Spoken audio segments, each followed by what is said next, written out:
the Halberdier of the Little Rheinschloss. Hey, what's up, guys, and welcome back to my reading journey. Hope you're all doing fine, and today we're gonna continue with the second part of this great story. So, let's do this. From 8 p.m. to 2 in the morning was the Halberdier's hours. He get 2 meals with us, help, and $1 a night. I eat with him at the table. He liked me. He never told his name. He was traveling impromptu.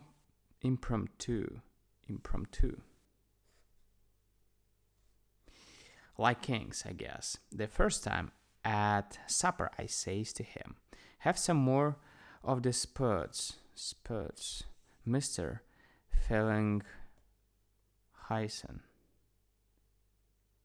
Frelinghuysen. "Oh, don't be so formal and offish, 18, says he. "Call me Hal. That's a short of the Halberdier."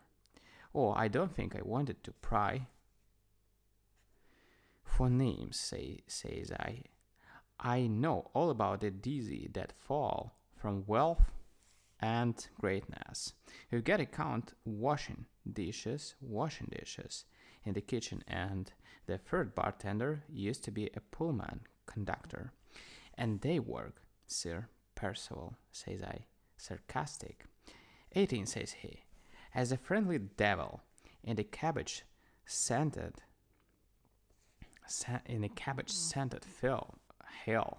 hell. Would you mind cutting up this piece of steak for me?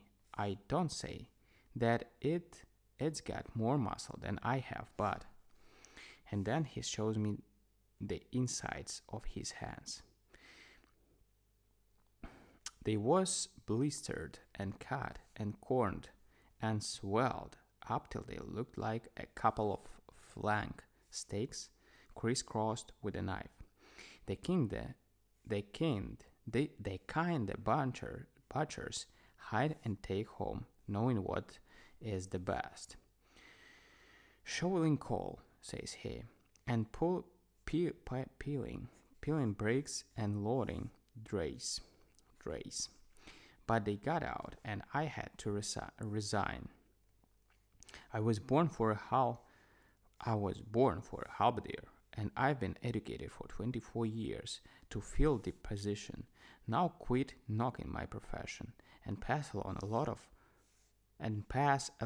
lot more than ham.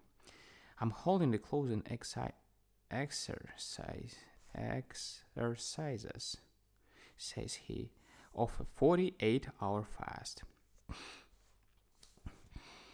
The second night he was on the job, he walks down from his corner to the cigar case and calls for cigarettes. The customers at the tables and snicker out loud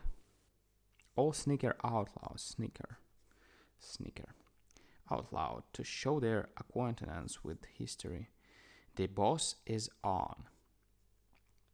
"And let's see, oh yeah, and anarchism," says the boss. "Cigarettes was not made at the time when halberdiers was invented. The ones you sell was," says Sir Percival.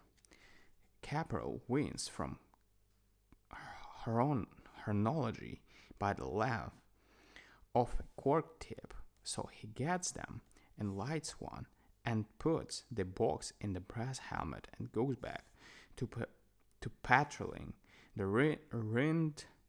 Rheinschloss.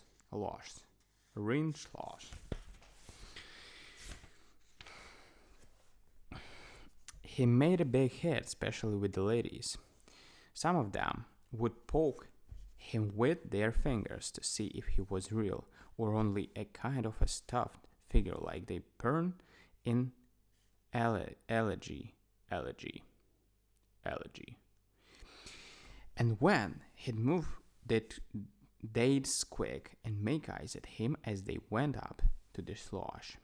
He looked fine in his halberdashery. He slept at 2 a week in a hall room on 3rd Avenue. He invited me up there one night. He had a little book of the washstand that he read instead of shopping in the saloons after hours.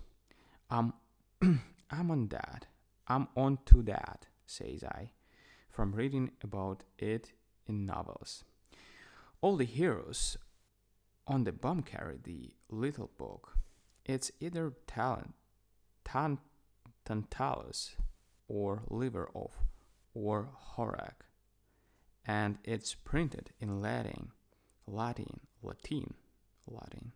and you're a college man. And I wouldn't be surprised, says I, if you wasn't educated too. But it was only the batting averages of the league for the last 10 years. One night about 11:30, there comes in a party of these high rollers that are always hunting up new places to eat in and poke fun at. There was a swell girl in a 40 HP out of 10 quad, H.P.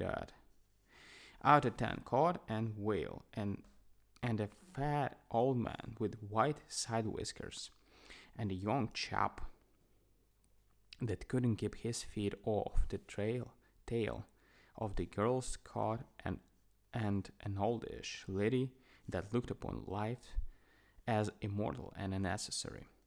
How perfectly delightful, they says, to sup in a slosh.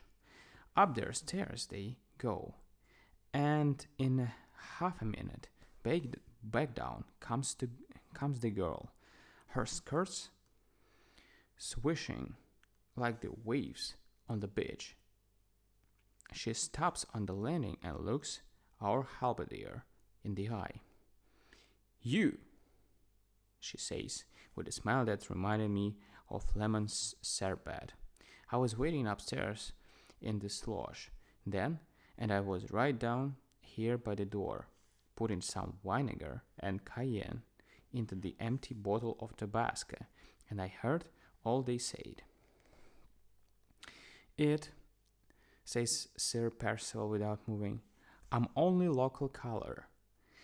I'm a hauberk, helmet, and a halberd on straight." Is there an explanation to this?" says she. Is it a practical joke such as men play in those griddle cake and lamb clubs? I'm afraid I don't see the point. I heard vaguely that you were away for 3 months. We have not seen you or heard from you. "I'm halberdiering from my living," says the statue.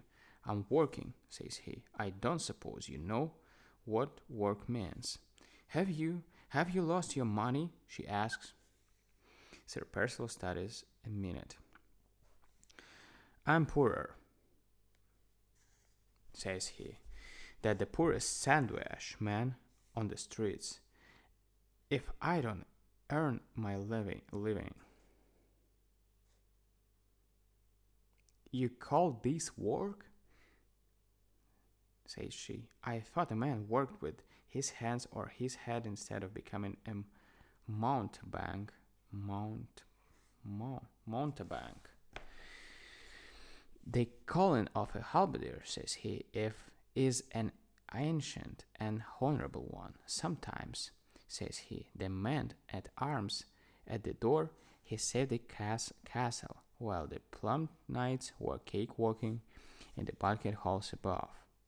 "I see you're not ashamed," says she,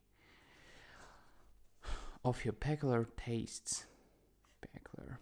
I wonder though, that the manhood I used to think I saw in you didn't prompt you to draw water or hew words instead of publicly flaunting your ignominy, floating your ignominy in this disgraceful masquerade. Alright, guys, I'm gonna stop for now, and we're gonna continue tomorrow on the third part. So thank you for joining me today, and see you tomorrow. Thank you. Bye.